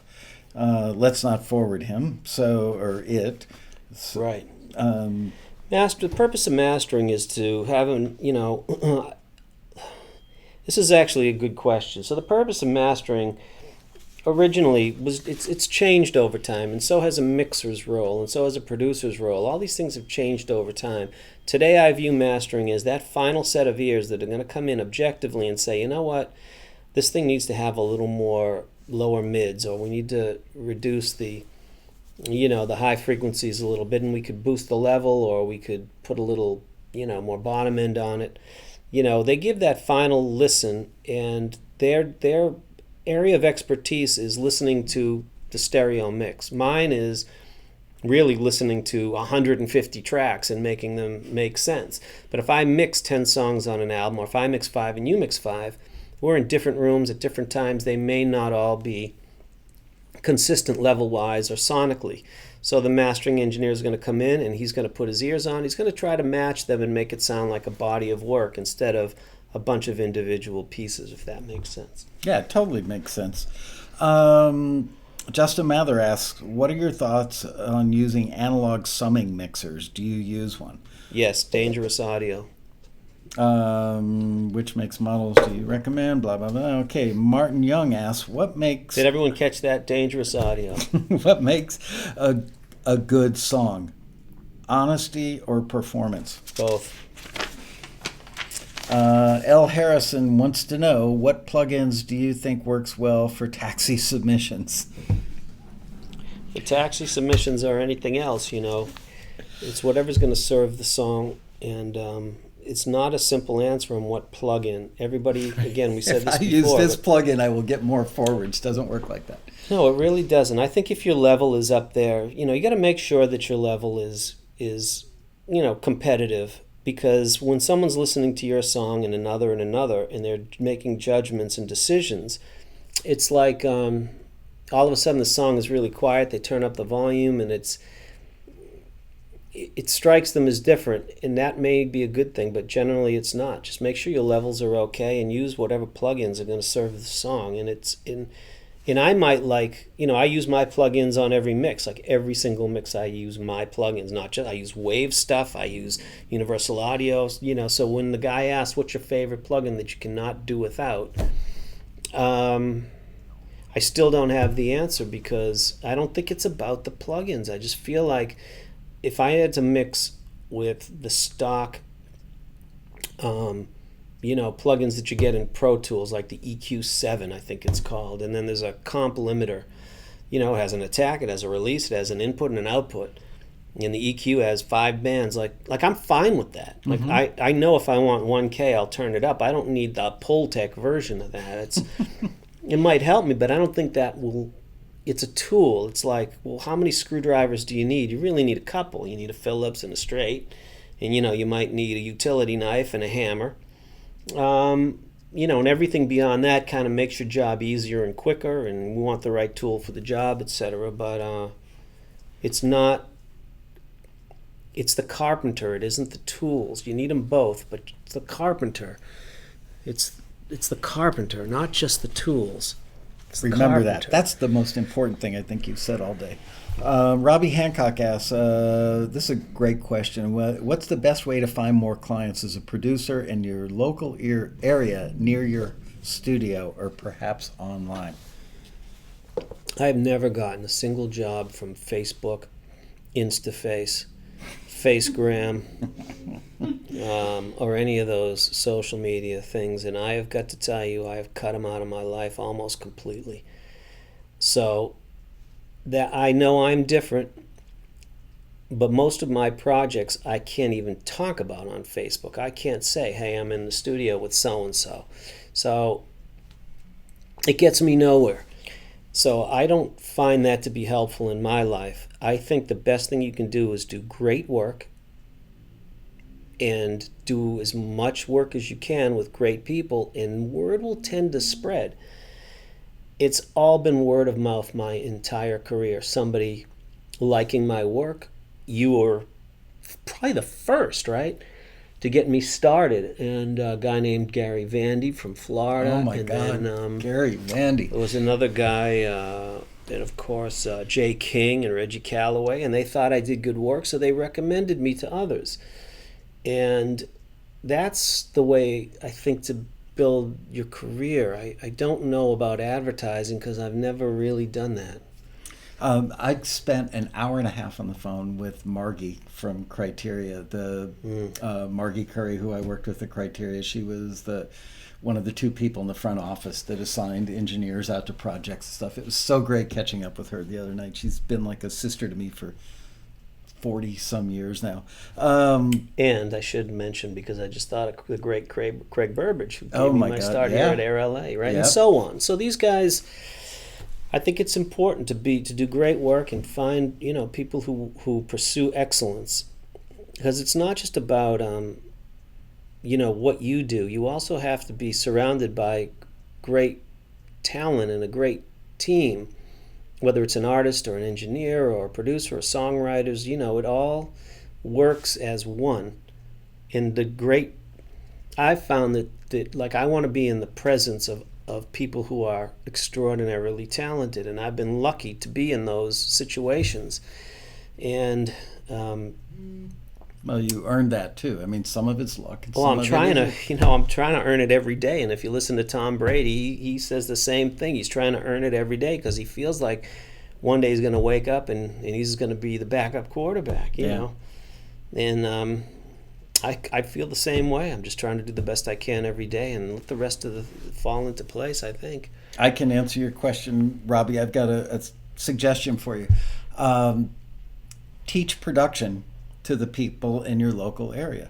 Do a weekly class where 1 week it's all about vocal production, and bring in a vocalist and show everybody else, 3 people, 5 people, 10 people, how you produce a vocal session. And then maybe a week later you do just acoustic guitar. So people tend to go, oh, wow, he really knows what he's talking about. And that's how the word of mouth spreads, because people have been in the room with you. It's not just, I don't know that a lot of people honestly can listen to a mix and go, Rob's a great mixer. Other mixers would know, but the average person who just enjoys a record or a song isn't really thinking about the skill of the engineer or the skill of the mixer, because they don't know, what those skills are within that job. Mm-hmm. They know the end result. But people know, oh, look at that. When we started out tonight at 7 o'clock at this guy's apartment, the vocalist was not bad. But by 8:30, he pulled a vocal out of that vocalist that was pretty spectacular. Yeah. So that's the kind of stuff that people will seek you out because they hear about that. There are, on that same idea, there are songs. There was a song by Hilary Duff called Let the Rain Fall Down, which is maybe 15, 20 years ago. And the intro to that and the work that had to go into that, I feel like that was like, a shining moment, right? Does anybody care? I would. Oh, speaking of which, I keep meaning to tell you this. Does anybody care? I was going to call you one night, like 2 a.m. Mark Ballas, who's one of your clients, that's maybe my favorite record that you've ever worked on. Mark Ballas is still one of the dancers on Dancing with the Stars, right? Yep. He's super talented. He married B.C. Jean, a Taxi member who got a record deal, not through Taxi, but she wrote, what's the song? Beyonce had a big hit, Boys. If I Were a Boy. If I Were a Boy. B.C. Jean co-wrote that song. Anyway, she just married Mark Ballas. Oh, congratulations to the two of them. Eric Sierka asked, given the emergence of Greta Van Fleet, do you think that other new real rock bands a la Journey could emerge? Sure. Okay, moving on.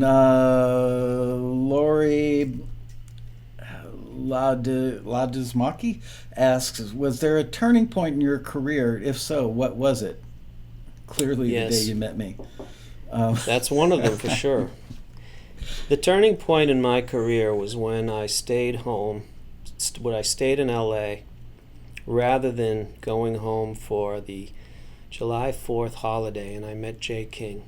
And the reason that was a turning point The first one was getting on a plane and coming here and not knowing anybody. You knew me. He called me from the airport. He said, "I'm going to buy a car. I'll be there for lunch in an hour." I rented a car. All right, I'll be there for lunch in an hour. They're still trying to repo that thing for not paying the bills. No, I'm just kidding.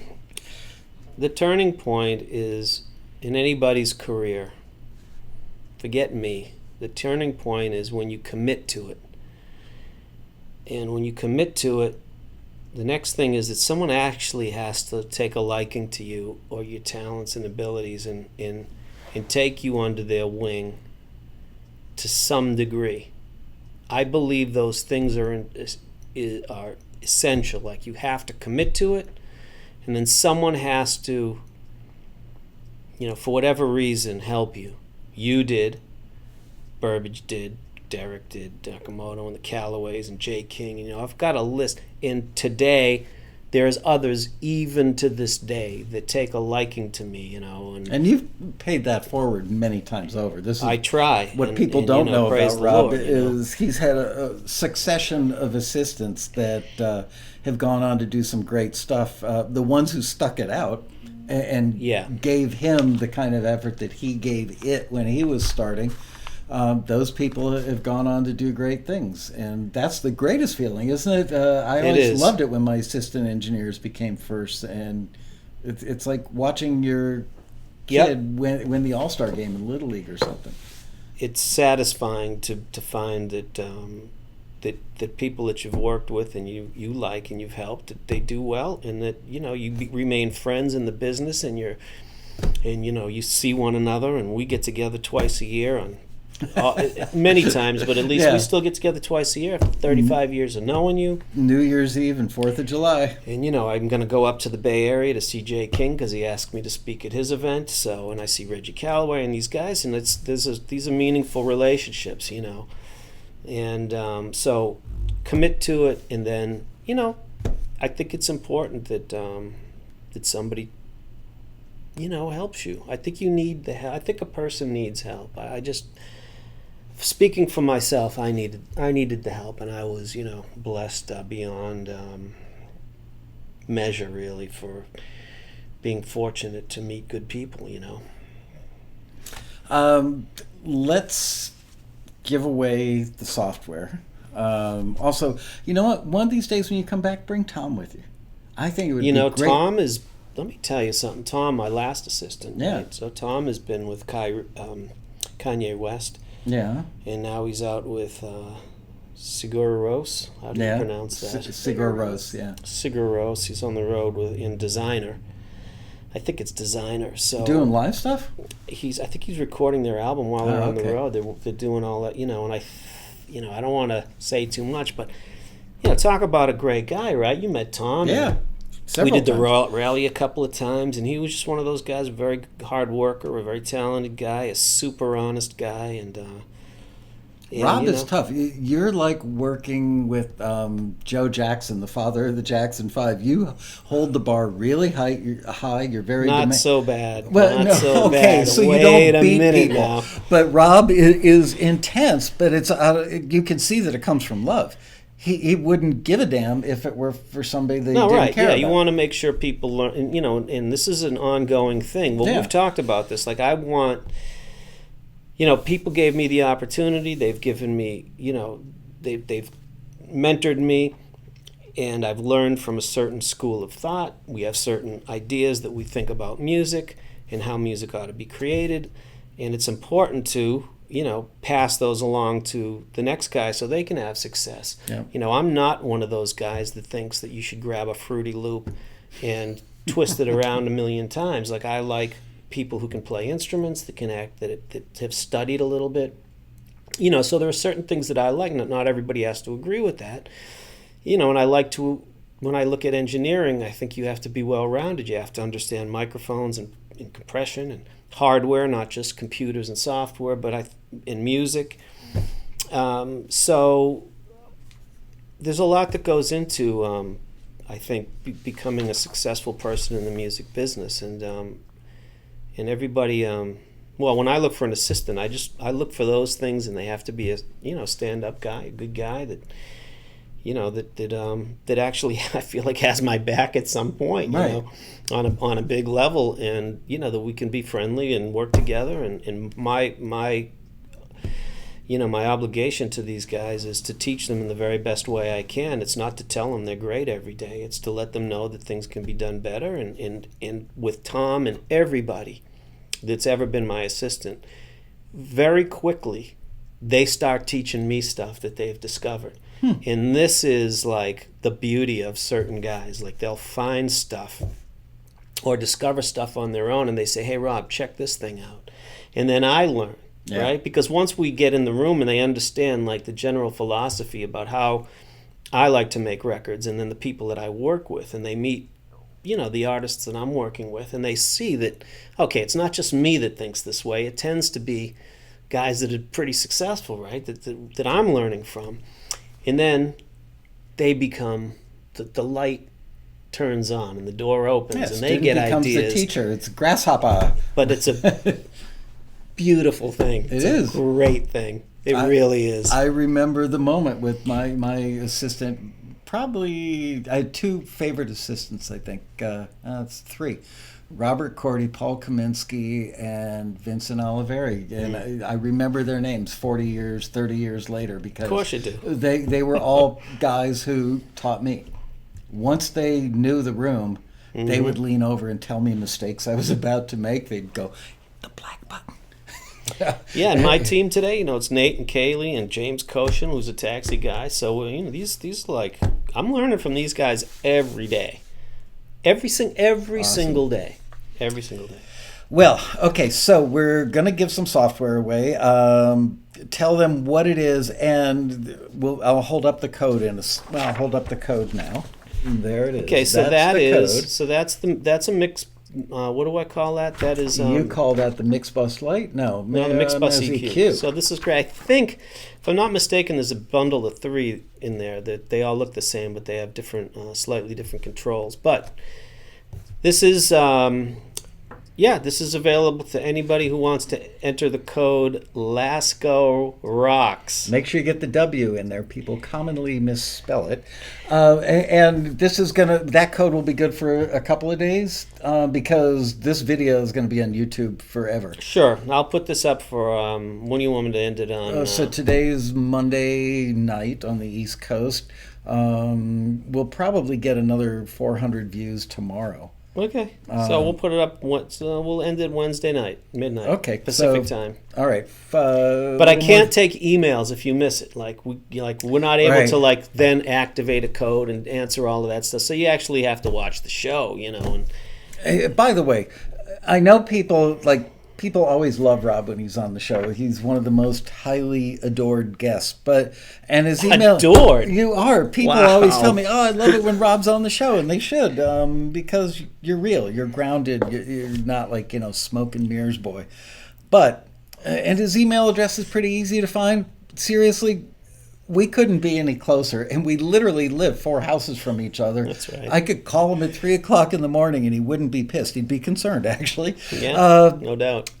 Even with that, I have to respect the fact that he's still working 12, 16, 18 hours a day with very high-level artists.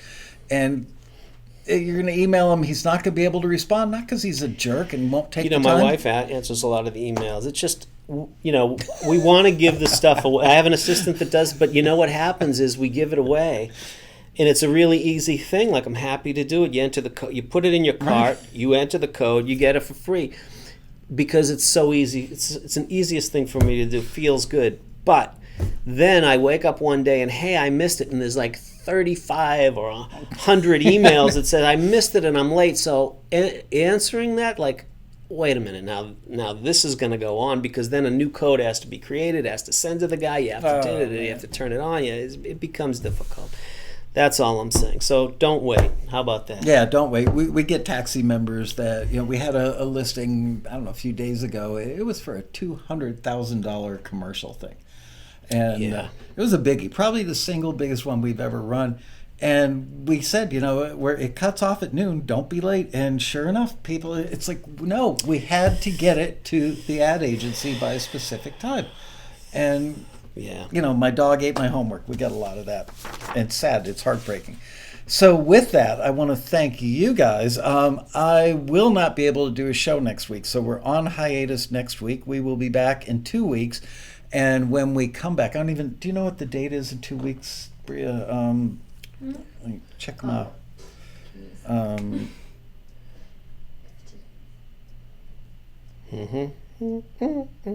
Where is my calendar? There it is. April 2nd. Okay, so April 2nd, which is the day after April Fool's. I will be back. We will do a Taxi TV then. And when we do it, we're most likely going to play forwards and returns from that $200,000 listing. So, cool. Yeah, that will be very cool. With that, Robbo, thanks, man. Lasco, great to see you. Great to see you. I appreciate Thanks the for fact having that you were able to take the time, because I know you've been on a roll now for a few years where you've just been like crazy busy. Where's the band? There's the band. We will see you guys next week. Watch your fingers there. We're going to put the band down. Look at that level. It's like masterful. See you guys in 2 weeks, April 2nd. Bye-bye.